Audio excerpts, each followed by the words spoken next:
Dear students,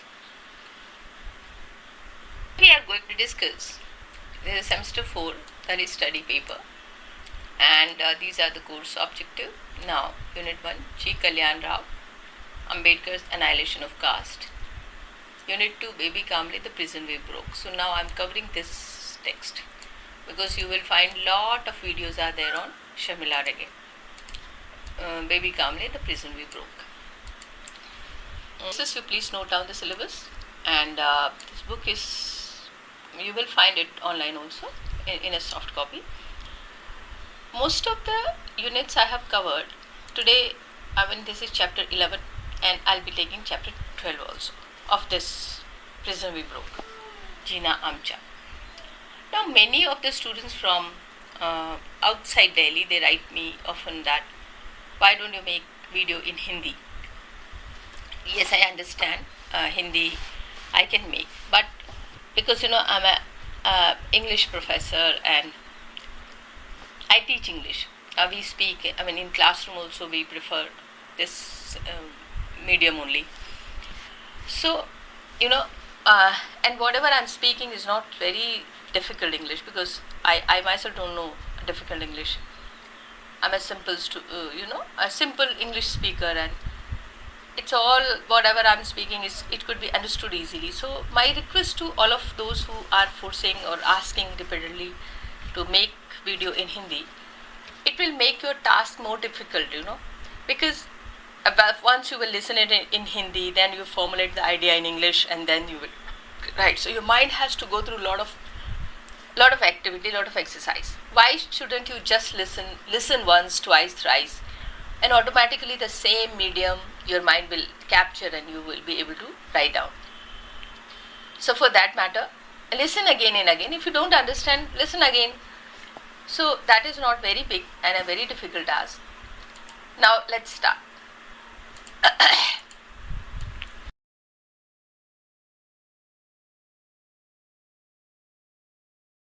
I made a firm resolve at a young age to lead my life according to the path sketched by Dr. Babasaheb Ambedkar, the light of my life. His principles have exercised a strong influence on me. However, there were other things that influenced me as well. Cinema, for instance. A man called Gabu Kothari set up the first cinema hall in Faltan. The first film he screened was Sant Tukaram, based on the life of famous Marathi Sant Tukaram. A ticket cost 1 anna. The hall was nothing but an enclosure with bamboo walls. People had to squat down on the sand since there were no chairs. As nobody had ever seen a film before, they were all extremely eager to see it. Their students studying at the boarding school also went to see it. My brother took me along. I was completely mesmerized by what I saw. Tukaram's integrity, the treats posed to the various by malicious people, and finally the victory of truth, all these greatly impressed me and left deep imprint on my mind. I think that this was another very formative influence on me. All the illiterate people who watched the film were simply mesmerized. In the morning, people flocked to the chowdi talking about the wonderful experience that evoked admiration, amazement, and oh my, what a fantastic thing that this cinema is. Do you know pictures walk and talk, sing or on the screen, and they are just pictures. Mind you, on a clothed screen, but they are for real. The chulhas buns, Jijabai pats bhakri, and when Atyaka weeps, you can see tears streaming down her face. Just like it is reality fantastic. It's simply fantastic. Then the man who made the film is simply great. They would not get tired of praising the film. Sant Tukaram was followed by the yet another film, Sati Savitri. Now we were no longer children. We were young girls on the threshold of youth and marriageable age. When we saw Sati Savitri on screen, some of the strength and willpower lying dominant with us were awakened. There was now a new determination in our hearts. Even in the Savitri's life left a deep impact on my mind, such as Savitri pulling her husband's cart, braving the storm, stopping sun from shining, the sheer grit with which she challenged her destiny, and above all, her ability to face life's adversities. I wanted to be as strong as Savitri. Let people say what they want. This movie was one of the main factors that changed my life. Through my eye used to teach me many things. Though my eye used to teach me many things, and I was basically my father's daughter. I must have had more of my father in me. My father's words were always like elixir to me. Even today, words are treasured in the innermost depth of my heart. He always used to tell me, never accumulate wealth. How long will it last? It is earth that gives us everything, and it is earth that takes it all back. Therefore, nothing you can claim as your own. God has given us great gift, our mind. It is your duty to make the mind generous. Real wealth that doesn't come money lying in offerings. Dignity is far more important than wealth. That's what makes you a self-respecting human. Real life respect doesn't come from wealth. You must work, but not for gathering wealth. A work for survival, for dignity. No man crave for more than what is needed for survival. How much does one need for survival? And anyway, if one get a bellyful, it's enough. It's enough for the day. It's enough for the life.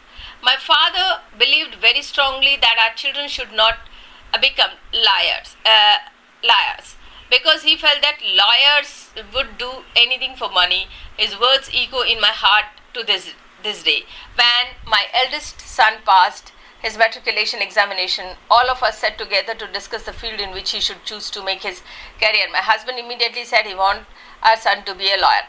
I was shocked. In front of my son, I reminded him what my father has always felt about lawyer, police officers and commissioner agents, and how we had decided to make our children lawyers. When we began to discuss other points, my son suddenly said that he wanted to go to an agriculture college. Both my husband and I agreed immediately and enrolled him in an agriculture college. I have never worshipped Ambedkar with a sandalwood paste and flowers and dhoop stick. I have never made a public display of my reverence for him. I worshipped instead the principles he stood. I have had to face several adversities in my life, and I fought those bravely with the weapons of Shila and Sattva. I have remained happy in my poverty because I managed to keep my family on the true path. Everybody in my family followed the path of the righteousness. My husband is untouched by corrupt ways of the world. This gives me a sense of fulfillment. It is wrong to say that young minds are shaped well only if their environment is good. Many people believe that culture can be imbibed only from the educated, rich and intelligent people. I can confidently tell you from my experience that it is not true. My house is located in an environment where all kinds of awful things happen all the time, but that does not affect us at all. It is not necessary to live in the distinguished environment for one to be cultural and civilized. These are qualities you must have in your blood. Why did Ambedkar convert to Buddhism? Buddhism means good character. The person preach Buddhism has to be morally upright and lead a virtuous and uncorrupted life. Advice from the pure tongue, such as Dalit Sant Chokhamela, will transform millions of the followers of the Bhima into pure being. The aim is to serve Mother India. That is why Dr. Ambedkar introduced Buddhist philosophy as a path of true and righteousness. Before him, millions of our people had broken their heads against the stone steps of the temple, trying to reach their voices to God, and who would not hear them. Generations after generation gave birth to children only to see them turn to dust. The Creator gave us human form and sent us down to earth and abandoned us. How he was at least bothered about what happened to us. He turned blind eyes to the going of our world. It was our Bhima who finally breathed life into lifeless statues. That is the people of our community. It was he who lighted a lamp in each heart and brought light to our dark lives. He is far greater to us than the maker of the universe. Was there anything that he did not do for us? First, he gave us a life, then made us human beings. First need of the human being is to education. He made it possible for us to receive education.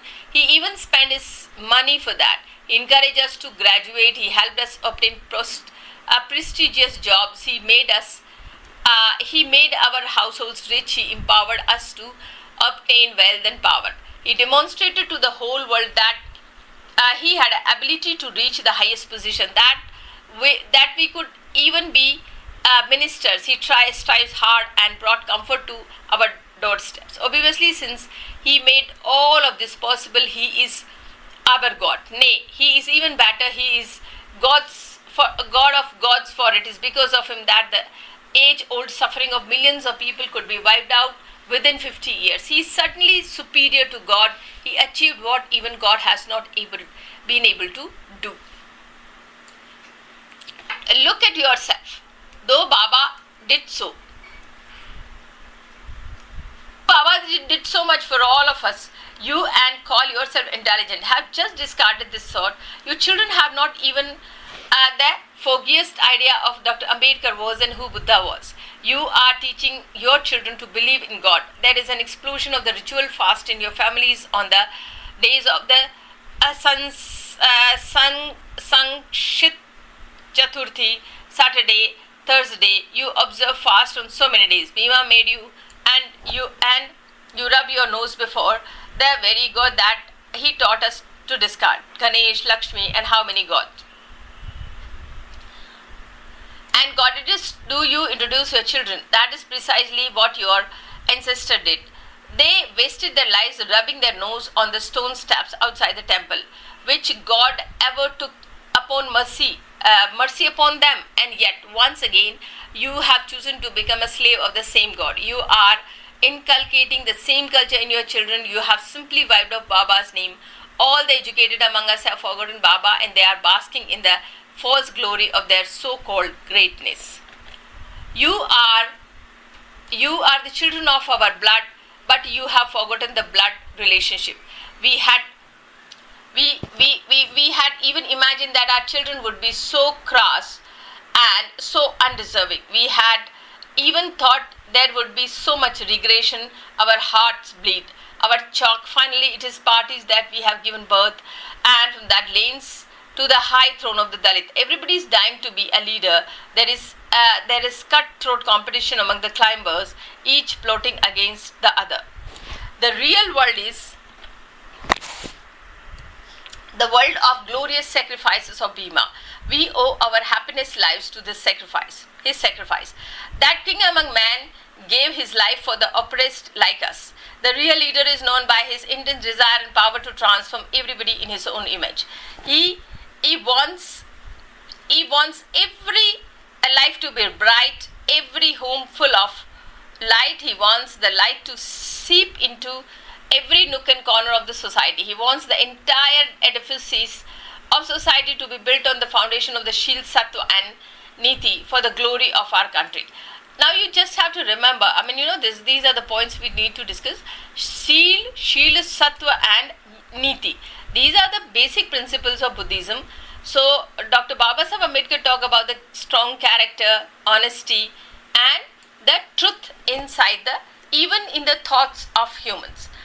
So these are the basic principles Ambedkar trying to give, and that is coming from the Buddhism. Mother India, who gave birth to these principles, we are fortunate to be born here as a children.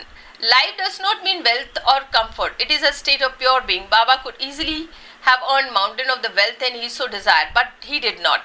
Why? Because wealth would have destroyed all the sense of duty. Man is born with a duty assigned to him, to work for the other. This was Baba's principle. He gave his entire life in the service of the poor and helpless Dalit brethren. He lived for the Dalits. Each droplet of his blood was meant for their well-being. He poured life into every fiber of our being. His life was like a piece of sandalwood. The wood loses itself as it is ground into paste, but the fragrance lingers. Likewise, Baba's mortal body died, but his work lives on. and it will remain forever. His spirit too will last forever. His name will continue to live as long as the sun and the moon are in the sky. His words are eternal. They have conquered death. So this is, this language is so simple. What else you expect me to do? Do you think that I need to translate it or speak it in Hindi? This is easy enough. The one lesson that we must learn from Baba's life is that we must serve others. Baba was like the sun. We can at least try to be like the fireflies. We too can shine and give some light to the others. We can we not? We may not be able to work for 40 hours a day, but little time out of our busy schedule is not too much to expect. It is, friends, you may be busy for 6 days a week with your own work, that without giving a half day each work for the poor. Believe me, you will achieve a lot. If all educated people show a little sympathy for the weak, it will be great service to the society. Those weakening will receive a new breath of life. They will be able to take at least a few faltering steps ahead. All you need is a little support. We need therefore a group of the intellectuals educated to the task of pulling out these helpless people from the mire of poverty. It is our duty to ignite new spark in the community that has benefited of all life. Today we live in bungalows. You have wives who are educated. Your children are graduated, and you have occupied high position in the society. You are going to continue the tradition of the fighting of the human values and rights of the downtrodden. So life is of the same quality as a life lead in heaven. Did our people ever enjoy such a life? Because before Ambedkar movement, before Buddha's movement, Jyoti Babule and others, Renaissance movement in India, the condition of the untouchable was beyond even imagination, and they were not considered even humans. You must remember that it was one man who achieved the impossible task of transforming beasts into human beings. That glorious ray filled millions of lives with brightness. That poor stream managed to wash away the sins of all the people. He was the only man who made it possible for millions to taste a drop of elixir. There are so many intellectuals today, millions of them crawling around. Why it is that none of them are able to provide leadership even to the small section? Don't you understand that ignorant people like us can see through your games? Instance, it is a shame that millions of the people are unable to achieve that what one person could achieve. How did millions of the illiterate people follow one man? He was a man who believed in himself. He had courage and fortitude. He was neither a defeatist nor an escapist. His words had the sharp edge of Vajra. Nobody could seal his lips with bribe. He had fire coursing through his veins. He had iron in his soul. He never changed his position, nor did he ever compromise his principles of selfish again. Money, prosperity, fame, nothing could tempt him. He understood the time. Whims and fancies did not sway him. His heart was soft and tender, full of love for the downtrodden. He never sacrificed helpless people for his own selfish motive. His character was spotlessly clear, without any blemishes.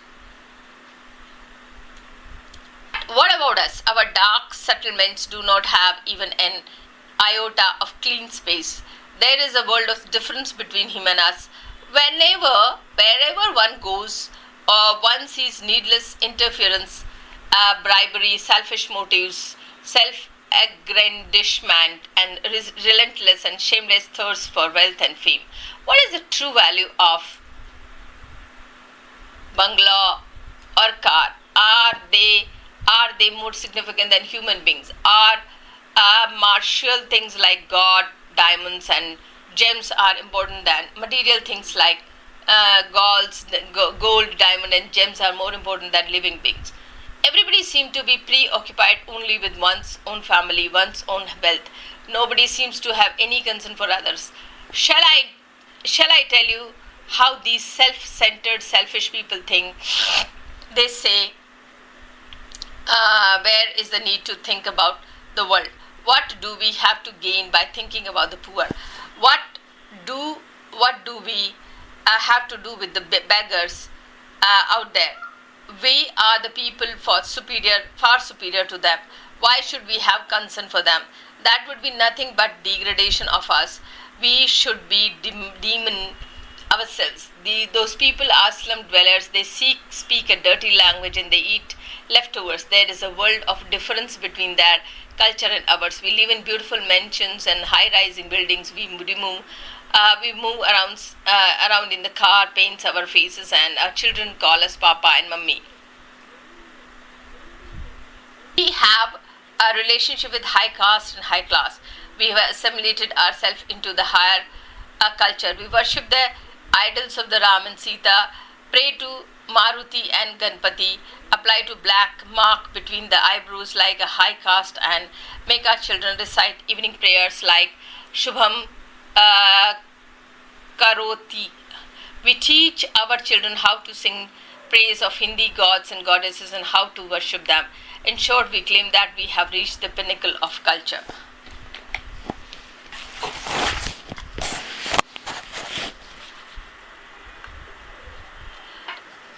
Your practices, parasites of the high caste, you have received the Buddha's religion from the Baba Sahib Ambedkar that teach us to exercise one the right to humanity.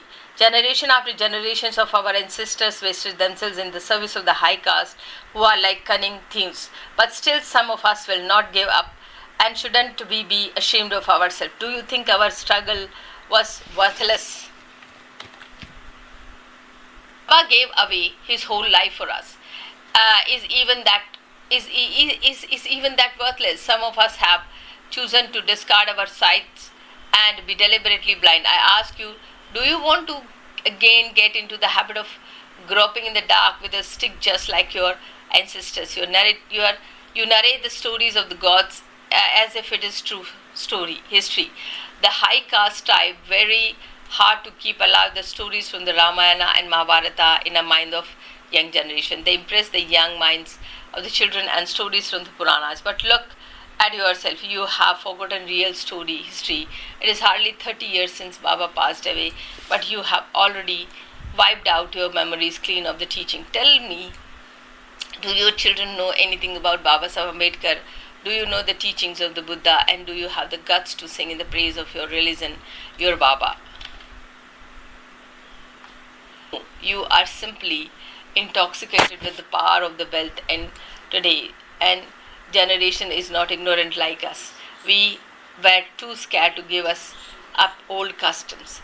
There was tremendous pressure upon us. Suddenly the time changed, and we had never even imagined that the country would progress so much. We did not listen to the footstep of time, and we never imagined that our children would scale such height of the success. We were not human being then. We were alive only because our eyes moved in their rockets. Sockets. Otherwise, we were merely skeleton without any life in us. But when Baba came, new spark lived in us. The flame of the Bhima started burning in our heart, and we began to talk. And we became conscious that we are two human beings. Our eyes began to see, and our ears listened. Blood started coursing through our veins, and we got ready to fight soldiers. The struggle yielded us and education and religion of the Buddha. By giving this religion, Baba let us back the lap of our real mother, and whom we have estranged so far. What more could a father give to his children? What more do you want?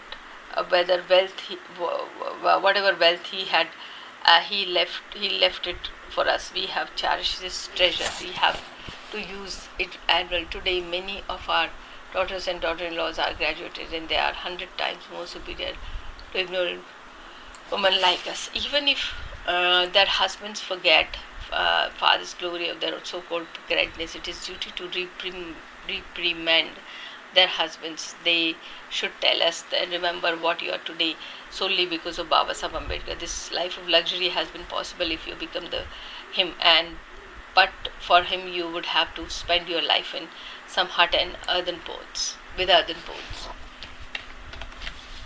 Have been begging around for food and biting carcasses to fight the pangs of the hunger, and what would have been the state of our children, dressed in a rags and lying some dark corner of the cry together. They would have served the uh, high caste days and nights, being flogged for some small mistakes, and they would have to survive on flogging than on the food. The monopoly over leftover from the high caste houses would be yours, and it was our Bhima who rescued you from the terrible fate. He showed us this golden day. You must fold your hands to this great man's self-sacrificing soul, and introduce him to our children. He had made us what we are now. He had made this new life for us. It is to him that we owe our present prosperity. Last part. It is the duty of educated women to impress this upon their younger children. They should portray this in the poems and teach them to their children. Though all our programs, we must portray the lives of the Bhima and Buddha. We must see it to our children and imbibe the principles of the Buddhist religion. Then alone we shall be able to call ourselves the children of Bhima. Character, truth, and morality are the essence of our constitution. Character is the pillar of this constitution. Truth is its roof, and morality is its foundation. This is the home of humanity. This is our house decorated with these three jewels. Baba wanted it to be the residence of entire human race. If the whole of the human race reaches the path of these principles, the only sky would be the limit of the mother of India. What do I have, Bhima? What can I offer to you? Except for flowers, you gave the voices to our suffering soul. Each flower that I offer is nothing but a burning grief, with the tears flowing from my eyes. I wash your feet. The fire raging in my heart has ignited this flame, and through the flickering of these flames, all I see is Buddha and Bhima. A 7th century Marathi saint Tukaram was born in Kunbi caste and belonged to the Avarkari sect, and he is for the radical critique of the oppressive Brahmanical tradition. Chokha Mela was 14th century saint poet and from Mahar caste, and devoted a god Vitthal at Pandharpur, and he was greatly influenced by Namdev, the Avarkari poet from the Tailor caste, and he has composed many abhangas, and he has been described as the first Dalit poet. Shubham Haroti is a sun-sluit sloka sung of Brahmin household and part of the evening prayer. And Shubham Karoti Kalyanam Aragyom Dasha Dana Dhana Sampada Ashatru Buddhi Asha Deepa Jyoti Namostu means, O God, please bless us with the health and wealth. We light a lamp, pray to those who destroy all level and intelligence. I end up here, and these are the two chapters, chapter 11 and 12 we have done. Now this is the end of this book. So almost every single chapter I have made it as a reading or explanation, and this is available on YouTube. Kindly visit this, listen it again, share with your friends, and read it again. God bless you.